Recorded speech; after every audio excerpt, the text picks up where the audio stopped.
I've been waiting for this moment. Me too. It feels right. Stay with me. I will. The first time I saw Dante Moretti, I was screaming. Not the kind of scream you see in movies. Not theatrical. Not controlled, the kind that tears your throat raw and makes your vision blur, the kind that comes from somewhere primal inside you, where survival lives. The men had kicked down our apartment door at 3 a.m. I remember the sound more than anything else, that splintering crack of wood. The way it echoed through our tiny one-bedroom like a gunshot. I was already awake. I hadn't slept in 36 hours.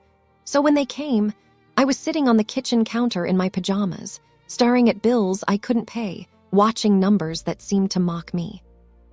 $12,000. That was the number that destroyed everything. My father's medical debt, his heart attack 3 years ago, had left us drowning in interest payments and collection notices. He'd taken out loan after loan. From places you don't ask questions about, places with men who have no patience and very specific ways of collecting.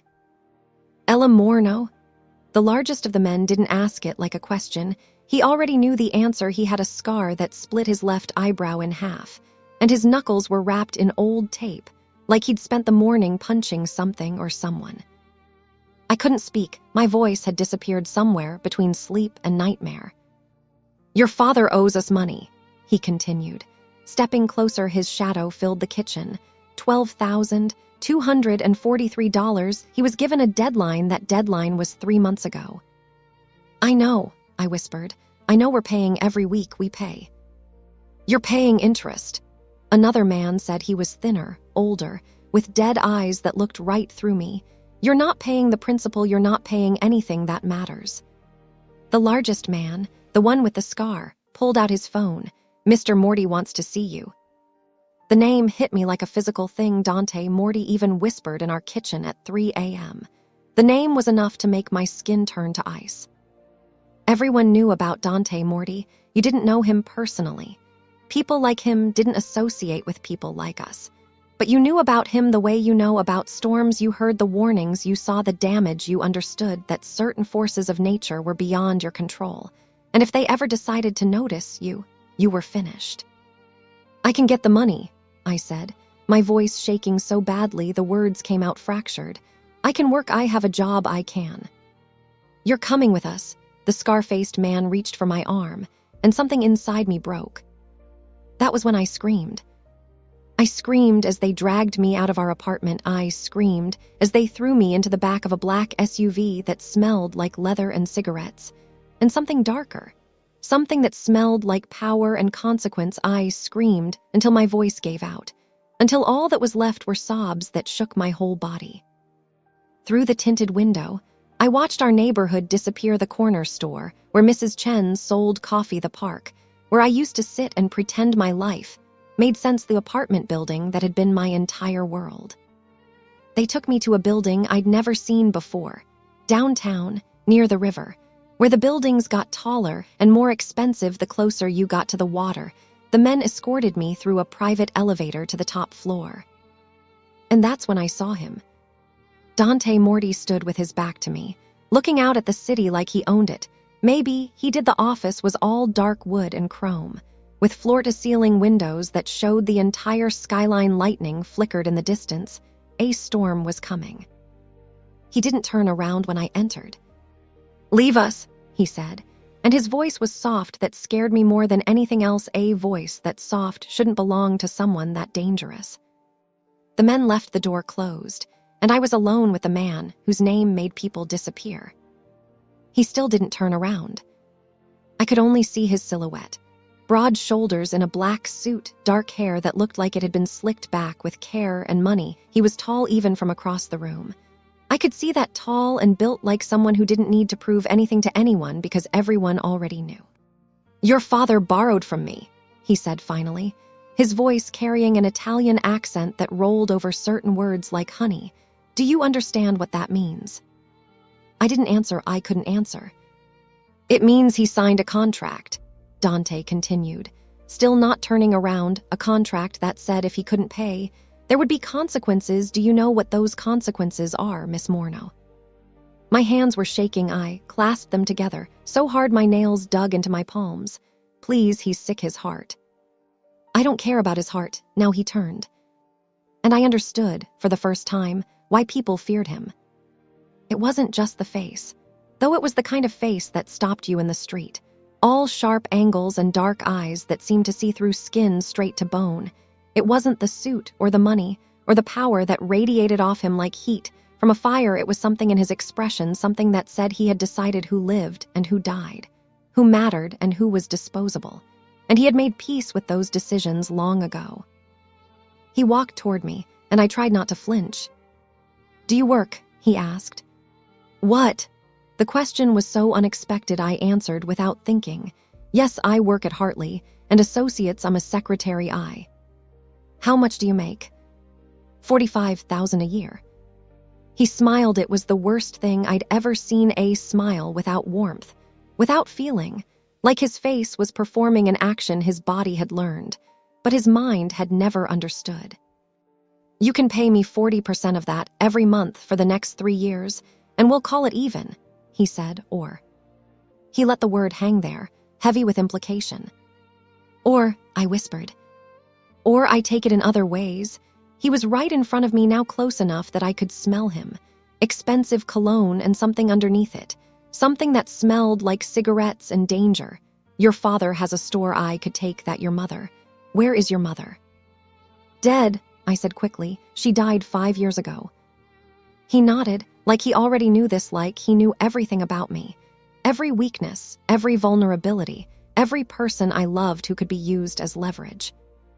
"Then I suppose you have nothing else to lose," he said. "So, let's be very clear. You have 1 month to come up with the first payment, $5,000. If you don't, I'm going to take your father's store, and then I'm going to break both his legs, and then I'm going to come back for you." Thunder exploded overhead. The windows flashed white with lightning, and for just a second, everything in the room looked skeletal and wrong. "Do we have an understanding?" he asked. I nodded. I couldn't speak. All my breath had disappeared. "Good." He walked back to his desk and sat down, suddenly disinterested, like I'd already stopped existing. "You can go." I turned and ran. I ran back to the elevator, back down to the lobby, back out into the storm that had finally arrived. The rain hit me like violence, soaking through my pajamas in seconds. I didn't care. I stood in the middle of the street with cars honking and swerving around me, and I screamed again. But this time, no one could hear me over the thunder. The next month was like living at the bottom of the ocean. Everything was pressure and darkness, and the constant sense that something was about to crush me. I worked every hour I could. I picked up extra shifts at Hartley and Associates, staying past 7 p.m. most nights, watching the office empty until it was just me and the cleaning crew. I took a second job on weekends, cashier at a 24-hour grocery store, where I stood under fluorescent lights and processed people's small purchases and tried not to think about how impossible the math was. $45,000 a year was not $5,000 a month.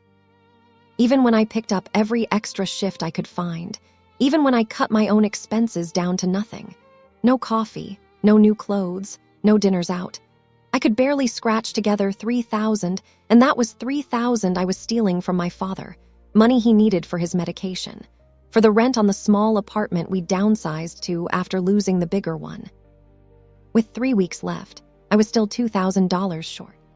I sat in the break room at Hartley and Associates on a Tuesday afternoon, my head in my hands, trying not to cry. My supervisor, Patricia, came in looking for her coffee mug. "Ella, you okay?" She was a kind woman, maybe 60, with gray hair she always wore in a neat bun and reading glasses that hung from a chain around her neck. "Fine," I said automatically, just tired. She knew it was a lie. She'd been watching me work myself into the ground for weeks, but she was smart enough not to push. "Listen," she said, pouring coffee into her mug. "There's something I should tell you. Mr. Hartley mentioned that he's looking for an executive assistant, better pay, better benefits. He was going to post it internally, but I think you should apply." I looked up. Really? Really, you're capable? Ella more capable than half the people on this floor. I don't know what's going on in your life right now, and I'm not going to ask, but I know you're in some kind of trouble. This might help. The new position paid $58,000 a year, not much more, but more, and I could apply immediately. I got the job 3 days later. The extra money brought me to exactly $5,000, 2 days before the deadline. I put it all in cash, $5,000 in crisp $100 bills, and I walked back into that building downtown with my heart trying to escape from my chest. The same men were waiting in the lobby, like they'd been standing there the entire month, waiting for me. The private elevator, the top floor, the office, with the view of the entire city. Dante Moretti was behind his desk. When I entered, he didn't look up from his computer. "I have the money," I said. My voice was steadier this time. I'd practiced this moment 100 times in my head. He looked up, and those dark eyes assessed me like I was a chess piece. He was deciding whether to sacrifice. "Put it on the desk," he said. I walked forward on legs that felt like they might give out at any second. I placed the envelope on the dark mahogany surface, and he opened it without ceremony, flipping through the bills with the casual disinterest of someone checking the mail. "Good," he said finally. "You can leave." I turned to go. "Wait." I froze. He leaned back in his chair, studying me with an intensity that made my skin prickle. "You're going to continue working for me the same amount every month for the next 35 months when you miss a payment. And you will. The consequences will be severe. Do you understand?" "I won't miss a payment," I said. "Everyone misses payments eventually," he replied, "but I'm patient. I can wait." He smiled that terrible smile again, and I understood that he wasn't just taking money from me. He was taking my future. He was taking every choice I might have made, every path my life might have taken, and narrowing it down to this: survival, month after month, payment after payment. "You can go," he said. This time, I didn't run when I left. 6 months passed. I made every payment. I came to his office on the 1st of every month and placed $5,000 in an envelope on his desk. And he barely looked at me. We developed a rhythm, a terrible, suffocating rhythm where I existed in his orbit without ever really being seen. Except for one night in July, when everything changed. I was working late at Hartley and Associates, finishing up some reports that Mr. Hartley needed for a morning meeting. The office was empty.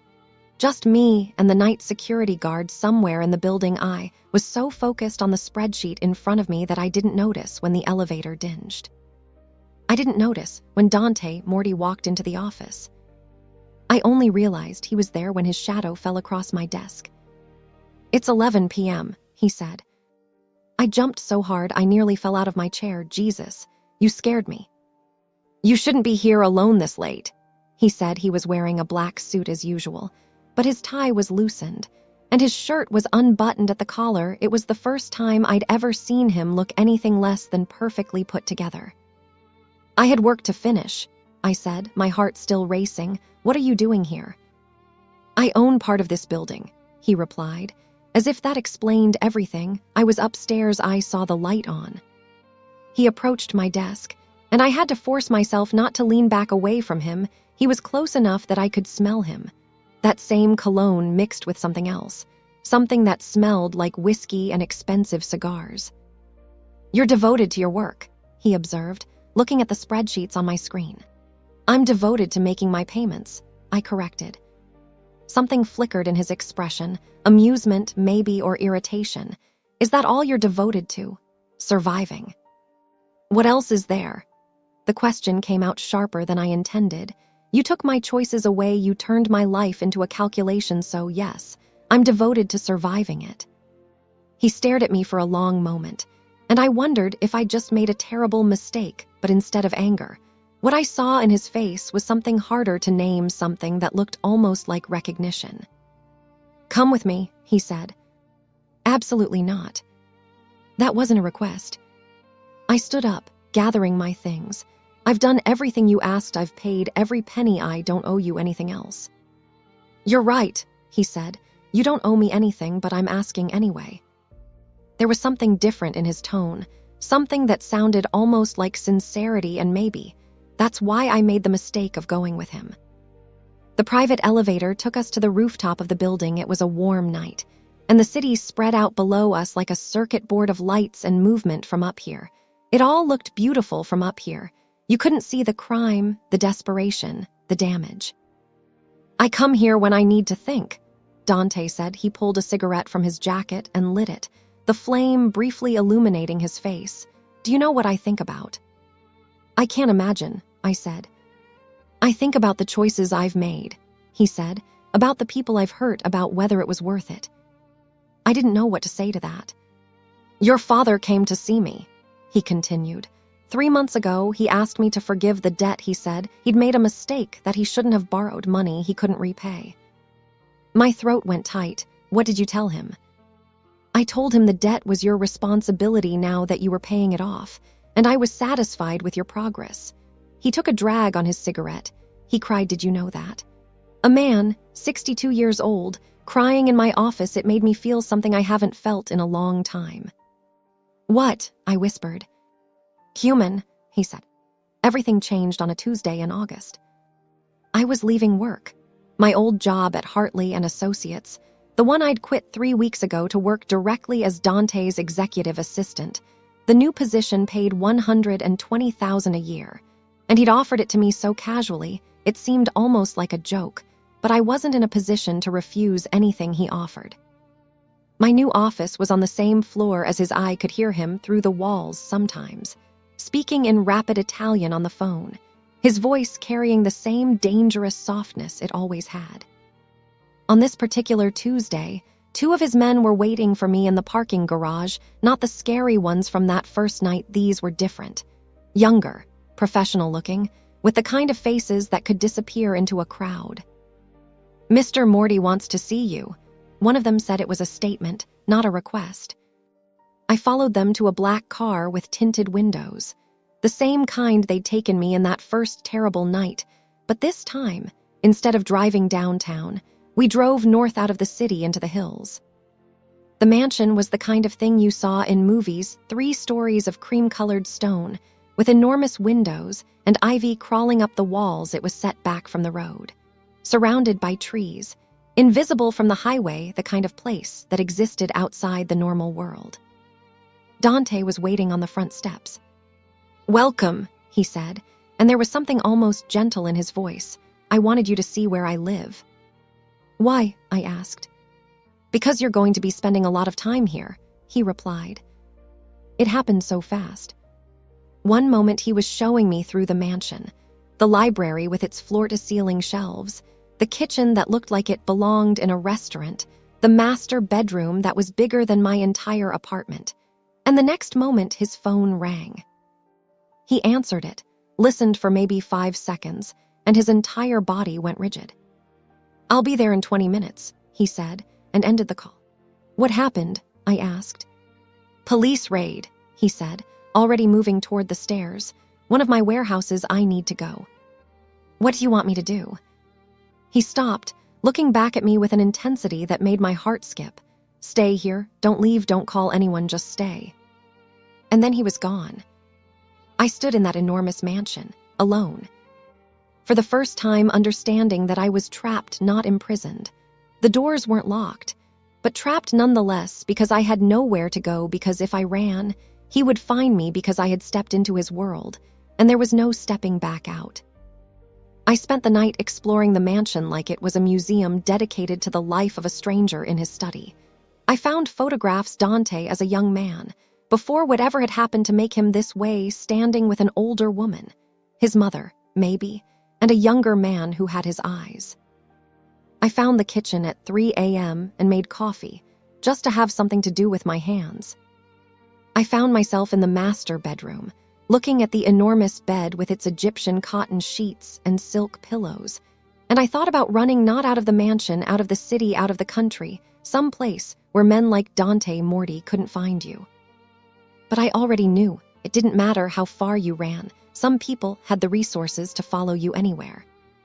He came back at dawn, looking like he'd gone 10 rounds with someone. His shirt was torn, there was blood on his knuckles. He saw me in the kitchen with my cold coffee and didn't say anything for a long moment. The raid was bad, I asked. Handled, he said.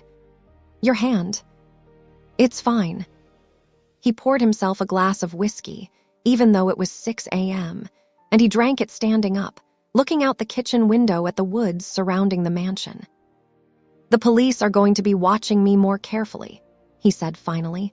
They're trying to build a case. It's going to take time and resources to make sure they have nothing. Okay, I said, not sure where this was going.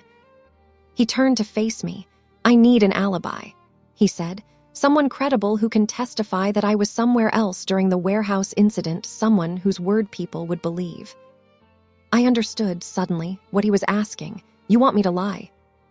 I want you to say you were with me, he corrected, that we were together all night.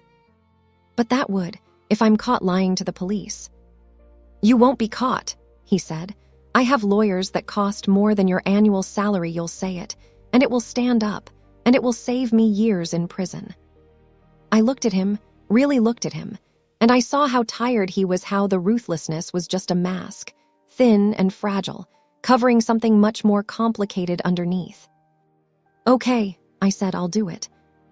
He blinked, like he'd expected me to fight him more, just like that. Just like that, I confirmed. Something shifted in his face. You realize what you're doing. You're committing perjury, you're aligning yourself with me in a way that's completely irreversible. I know, I said.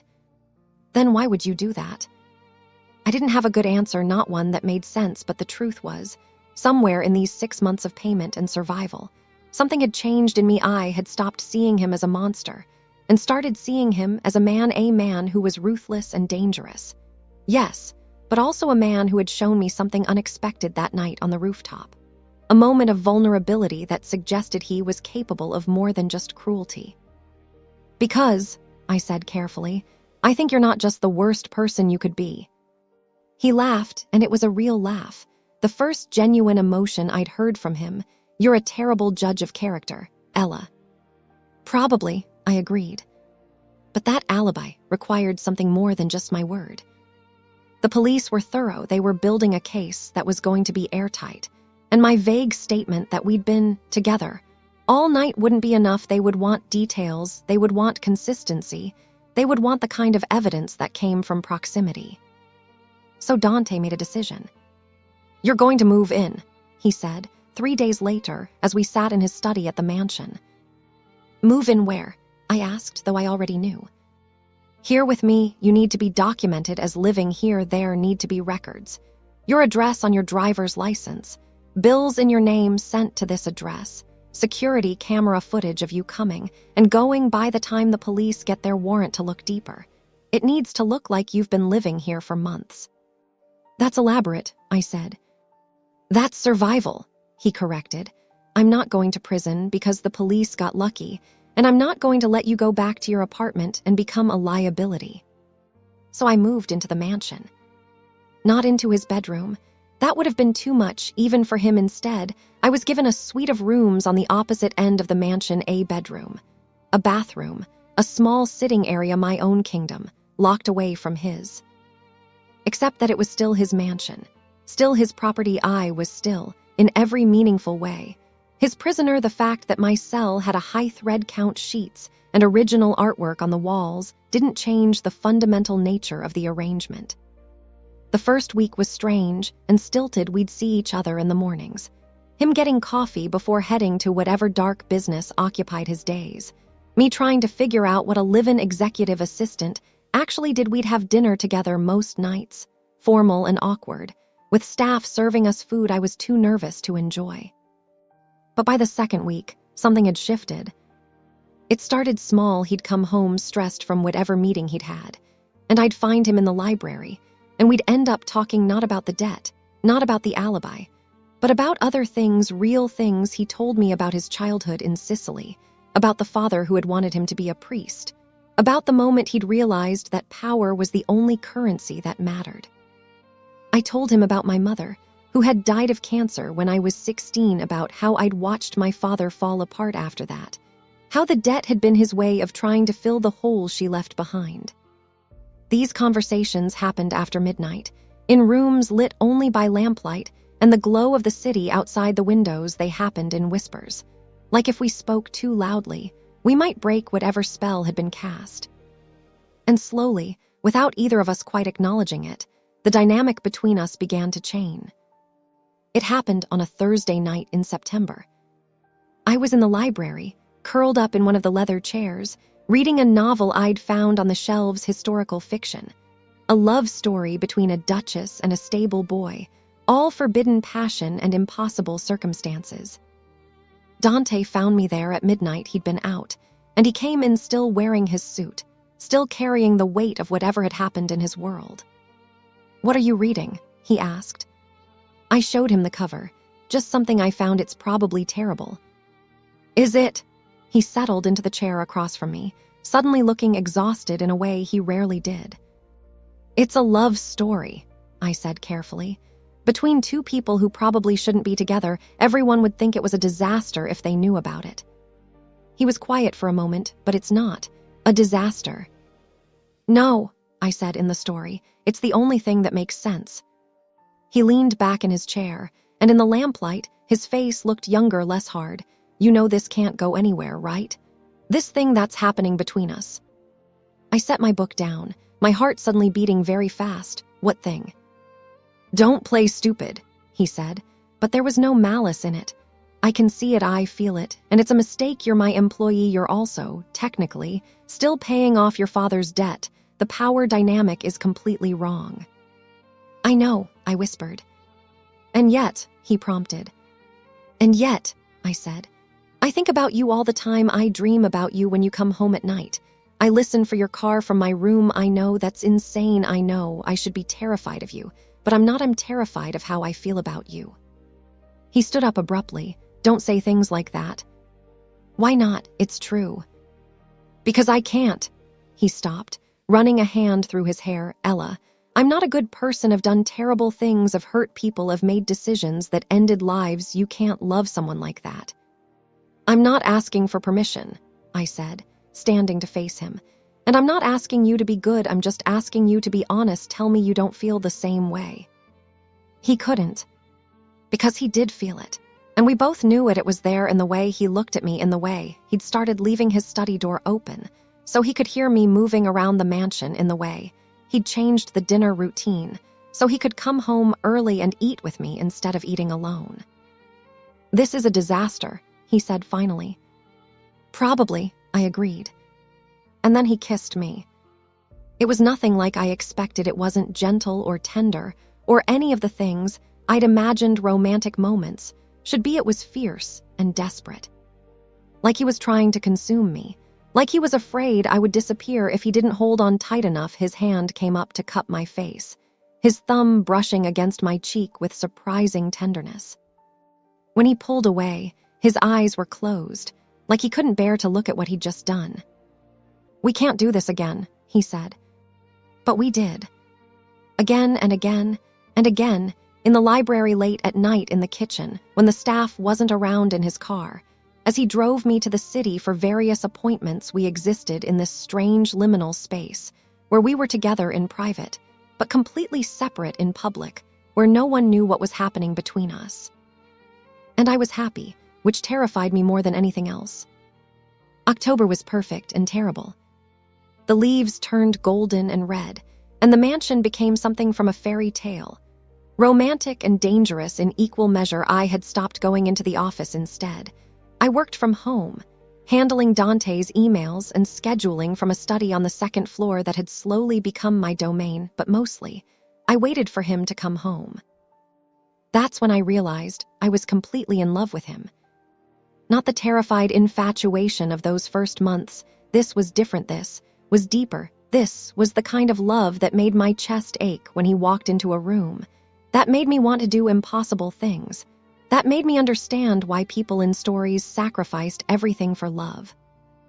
I had got to know him in ways that shouldn't have been possible. I knew that he took his coffee with 1 sugar and no cream. I knew that he couldn't sleep without the television on, because silence made him remember things he'd rather forget. I knew that he called his younger brother Luca once a week and always lied about being happy. I knew that he cried exactly once, in the shower, when the police finally closed their investigation. and he found out that 2 of his men would be going to prison for him. And he knew me too. He knew that I was afraid of thunderstorms, but that I loved rain. He knew that I'd always wanted to travel, but that my family obligations had trapped me. He knew that I was beginning to wonder if he hadn't destroyed my life. Maybe he'd actually saved me from a lifetime of working at jobs that didn't matter, of coming home to an empty apartment, of slowly suffocating under the weight of obligation and fear. "Come with me," he said one night in early October. "Where?" I asked. "Away, Italy. I have a house there. In Tuscany, we could leave tomorrow." It was a fantasy, and we both knew it. "Your business." "I don't care about my business," he said. "Luca can handle it. I'm tired. Ella, I'm so fucking tired of this life." And then you happened. And suddenly I remembered what it was like to want something that wasn't about power or money or control.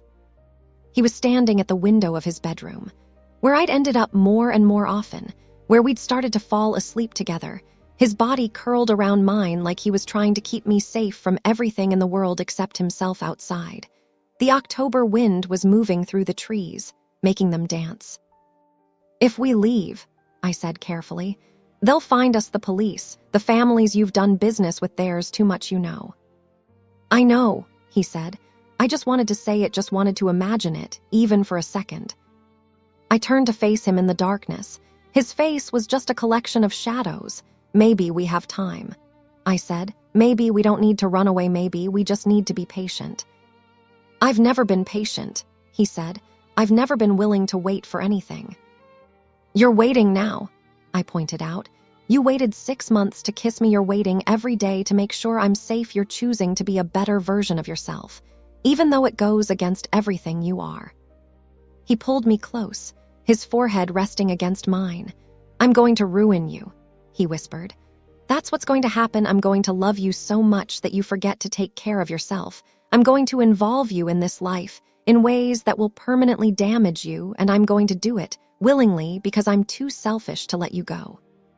"Then I guess I'm in trouble," I said. And I kissed him, tasting the smoke and whiskey that always seemed to cling to him, feeling his hands tighten in my hair, understanding in that moment that there was no escape from this, that even if I'd wanted to walk away, and I absolutely did not, it would be too late. I was his.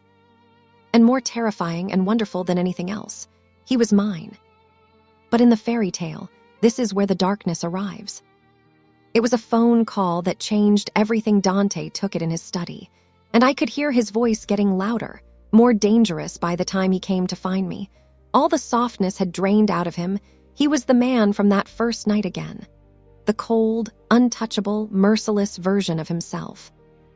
"We need to talk," he said. My stomach dropped. "What happened?" "My lawyer just informed me that the police are considering bringing charges anyway," he said. "The warehouse raid. The evidence they collected, they think that even though I wasn't there, I ordered it, and they're building a case to prove it." "But the alibi?" "The alibi holds," he said, "but it won't be enough. They're going to arrest me probably within the week." I felt the world tilt. For how long? If they win the case, 10 to 15 years.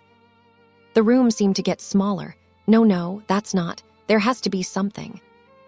"There's one option," he said quietly, "but I can't ask you to do it." "What option?" "Testify against me," he said. "Tell the police that I ordered the warehouse raid, that I was here with you because I was hiding from the law, not because we were in a relationship. Turn state's evidence in exchange. The DA will offer me a reduced sentence, maybe 5 years, and protective custody for you and your family." I stared at him. "You're asking me to send you to prison." "No," he said. "I'm asking you to save yourself. There's a difference." "I won't do it," I said immediately. "Ella." "I won't," I repeated. "There has to be another way." "There isn't," he said, and his voice was so sad that it broke something in me. That night, everything fell apart. I couldn't sleep. I lay in my bed in my room, my cold, lonely room that I'd barely spent time in for the past month, and I stared at the ceiling, my mind spinning through possibilities, looking for exits that didn't exist.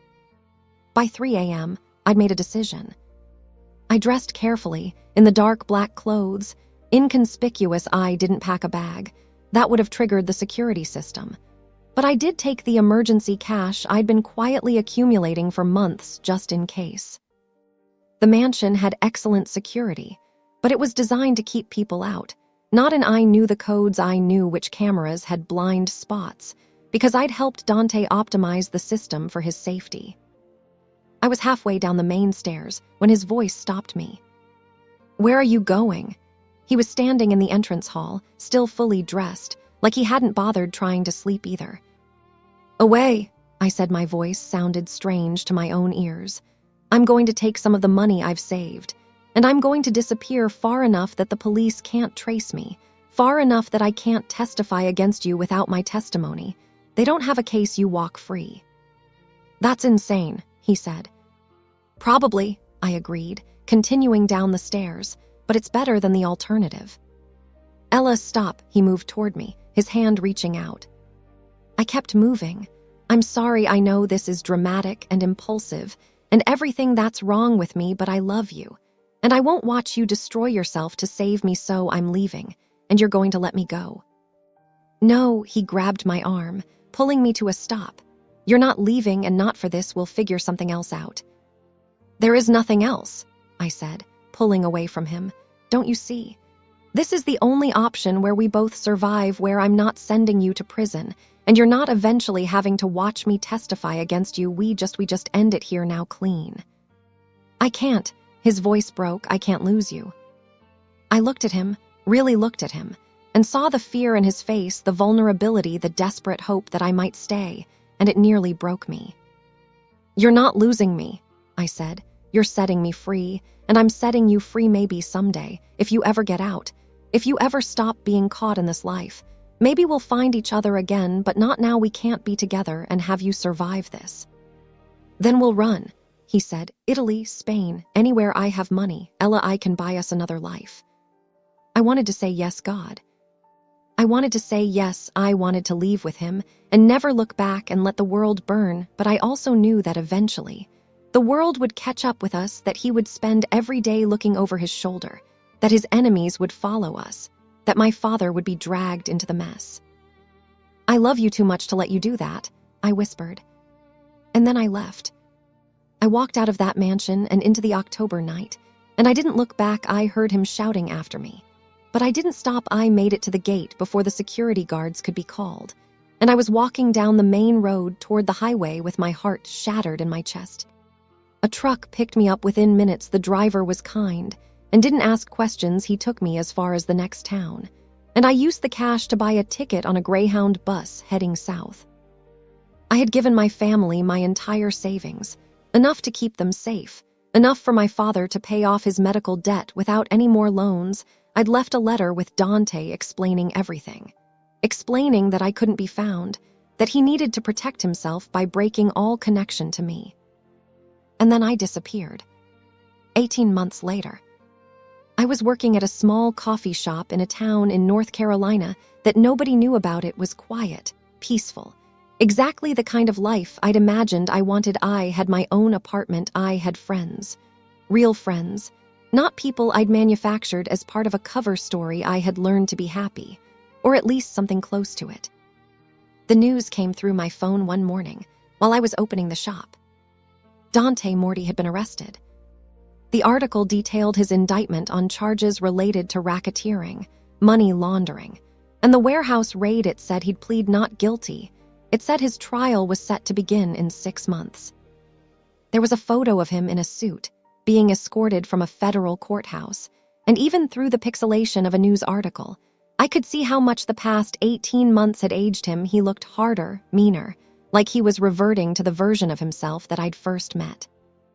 My hands shook as I scrolled through more articles. One mentioned that he'd been working with his lawyers to arrange a deal, but that his cooperation would require a key witness, a woman who could testify that he'd been framed by business rivals. They were looking for me. The marshals who'd put me in witness protection had lost contact with me 6 months ago. When I'd given them the slip, I'd had enough of protection, enough of rules, enough of people telling me what I could and couldn't do. I'd wanted to be free. I'd been free for exactly 1 year before it all caught up with me. They found me on a Thursday, I was on a break behind the coffee shop, sitting on the concrete step, when the SUVs pulled up, 3 of them. Black, official. The marshals stepped out, professional and apologetic. "You need to come with us." The woman said. She was older, maybe 50, with the kind of face that had seen too much. "We need to prepare you for the trial." "If I go back," I said slowly, "I'm testifying against him." "That's the arrangement," she confirmed. "And if I don't go back?" "Then you're in violation of federal witness protection, and there are significant legal consequences additionally. Without your testimony, Dante Moretti's trial goes forward anyway, and he likely goes to prison, but it takes longer, costs more, and involves significantly more convictions of other people in his organization, people who are far more dangerous than he is." I understood what she wasn't saying, that my cooperation would simplify things, that my testimony could put him away quickly, cleanly, without collateral damage to the broader network. And I understood, finally, why he'd pushed me away, why he'd wanted me to disappear, because he'd known, from that first moment, that the only way either of us survived was if I didn't have to choose between my love for him and my duty to do the right thing. "Okay," I said, standing up, "I'll testify." The trial lasted 3 weeks. I was kept in protective custody the entire time. In a hotel room with marshals stationed outside, I saw Dante exactly once. On the day I testified, he was sitting at the defense table in an expensive suit that fit him like it had been painted on, looking expensive and dangerous and completely devastated. When I walked past him to the witness stand, our eyes met for exactly 1 second. I saw everything in that second, all the love, all the regret, all the things we'd never say. I saw the moment he truly understood why I'd left, that it was an act of love, not betrayal. My testimony lasted 4 hours. I told the truth about our relationship. I told them about the debt, the initial meetings, the forced proximity. I told them about the phone call where he'd asked me to lie about his whereabouts. I testified, with complete accuracy and devastating detail, about every crime he'd confessed to, every deal he'd explained, every moral compromise he'd made. And I watched his face while I did it, watched him understand that he was losing, that the prison time was coming, that there was no escape. But I also watched him understand that I loved him. Because love and truth, I'd learned, weren't mutually exclusive. You could love someone and still testify against them. You could love someone and still do what was right. It was the hardest version of love, the most painful version, but it was also the most real. The jury deliberated for 6 hours. They came back with guilty verdicts on 7 of 8 charges. Dante Moretti was sentenced to 12 years in a federal penitentiary, eligible for parole after 8. At the sentencing, he was allowed to speak. He stood in his expensive suit in front of the judge, and he looked at me. "I have one thing to say," he began, his voice that familiar soft danger. "And then I'm done, Your Honor. I am guilty of everything I'm being accused of. I have spent my life building an empire of pain and destruction, and I regret nothing about it. It made me who I am. Powerful, ruthless, unstoppable, or at least I thought I was unstoppable until I met her." He was still looking at me. "Until I met her," he continued. "I didn't know that I could be anything else, that there might be another version of myself that was capable of softness, of loyalty, of sacrifice. She gave me that gift, and in return, I have given her nothing but pain. I hurt her. I trapped her. I forced her to choose between love and truth. And I don't deserve forgiveness, but I want her to know, one time, so that the record is clear. I would take every year of every sentence ever given to me if it meant she could be happy, if it meant she could have a life that isn't haunted by what I am and what I've done." He sat down, and the marshals took him away. The cafe was small and quiet, tucked away on a side street in Boston I owned. It had bought it with inheritance money from my father, who had passed peacefully in his sleep 3 years ago, finally free from debt and fear. I didn't use my protection name anymore. I'd built a quiet life, a real life, with a business that mattered and friends who loved me and purpose that extended beyond survival. I was wiping down the counter one Tuesday afternoon when the bell above the door chimed. I didn't look up at first, but then something made me pause, and I glanced toward the door. And there he was. Dante Moretti looked smaller than I remembered, though that might have been because he was no longer carrying the weight of an empire. He was thin from prison. His face lined in ways it hadn't been before, his hair slightly graying at the temples, but his eyes were the same, dark and intense, and focused completely on me. "Hi," he said. That was it, just one word. "Hi," I echoed. "I got out 3 weeks ago," he said. "Parole, early release, good behavior." I couldn't speak. "I wanted you to know," he continued, moving toward the counter, "that I meant what I said in court about how I'd take every year of every sentence if it meant you could be happy, but I also wanted to know, are you happy?" It was a simple question. "Yes," I said, and found that I meant it completely. "I am." "Good," he said, his voice cracked slightly. "That's all I need to know." He turned to leave. "Wait," I said. He stopped. Are you staying in Boston?" I asked. "For now," he said. "I'm trying to figure out who I am when I'm not running an empire. It's harder than I thought. Everything's harder when you're not ruthless anymore." I came out from behind the counter and stood in front of him, this man who had terrified me, who I had loved, who I had testified against, who I had never stopped thinking about. "Do you want to get coffee?" I asked. He smiled for the first time. It was a real smile, warm and genuine, and completely without that terrifying edge it used to have. I think I'd like that very much. We sat in the corner of my cafe, and we talked. We talked about the 8 years, the years he'd spent in prison, and the years I'd spent building a life without him. We talked about who we'd become, who we were trying to be, whether the people we were now could possibly work together in the way the people we'd been couldn't. And slowly, over days and weeks and months, we discovered that they could. It wasn't the same as before. The intensity was different, muted by prison time and distance, and the kind of maturity that comes from surviving your own worst choices. But it was deeper, it was realer, it was built on truth instead of lies, on choice instead of captivity, on love that had been tested and survived. A year after he got out, Dante asked me to marry him. It was quiet, simple, nothing like the dramatic proposal in a Mafia movie. We were walking through the park, and he just pulled a ring from his pocket and asked, and I said yes. We got married in the courthouse with 2 friends as witnesses. No fanfare, no ceremony, no one who didn't know us and our history. And when the judge asked if there was anything I wanted to say, I did say one thing. "I testify," I said, looking at Dante, "that this man is capable of being better than he was, that love can change people, that sometimes the most powerful thing you can do is tell the truth, even when it destroys the person you love, because the truth is the only thing that can save them." He cried real tears, running down his face, in front of the judge and the witnesses and the world. And when we left that courthouse as husband and wife, I finally understood that the fairy tale wasn't about avoiding darkness.